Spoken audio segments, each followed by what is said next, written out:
ఈరోజు పొద్దున 6:50 మా ఇంటి ముందు ఒక వ్యక్తి కనిపించింది. ఎవరని అడిగితేనే రోహింగ్యా అని వాడు చెప్పింది. అయ్యా నీ పేరేందంటే సలీమో ఏదో సంబల్ ఏదో పేరు చెప్పింది.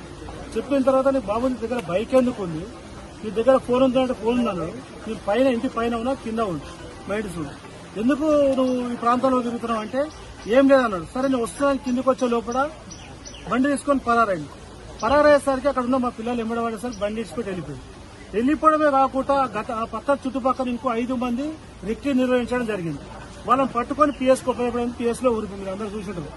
వీళ్ళని నిజంగా కూడా రోహింగ్యా గారు నా మీద రెక్కి ఎందుకు నిర్వహిస్తారంటే గతంలో మా ప్రాంతంలో 20,000 మంది రోహింగ్యా గారు నేను మా ప్రాంతంలో సందర్శించడం జరిగింది. దాని ప్రకారమే వాళ్ళు కావాలన్న మీద రెక్కి నిర్వహిస్తారు. నా ప్రాణం తీయాలనుకుంటారేమో కానీ నా ప్రాణం పోయేంత వరకు కూడా వాళ్ళని తరిమి కొట్టే రోజులు వస్తాయి. ఎందుకంటే వీళ్ళు నిజంగా కూడా ఒక ప్రాంతంలో ఉండి వాళ్లకు రాష్ట్ర ప్రభుత్వం వాళ్లకు వ్యవస్థ కల్పించాలి.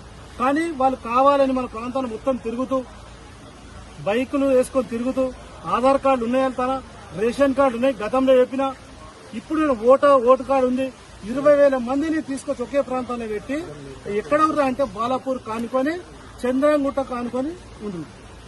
చంద్రాంగుట్ట దగ్గరికి అక్కడ ఉన్న ఎమ్మెల్యే గారి మద్దతుతోటి అక్బరుద్దీన్ ఓవైసీ మద్దతుతోటి వాళ్ళు ఇక్కడ నివసిస్తారు.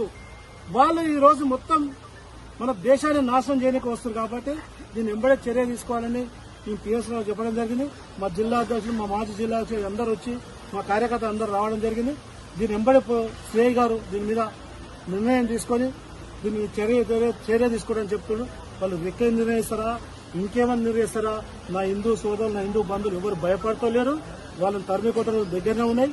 మేము వాళ్ళని తరిమేంత వరకు మేము పోరాటం ఆగదు.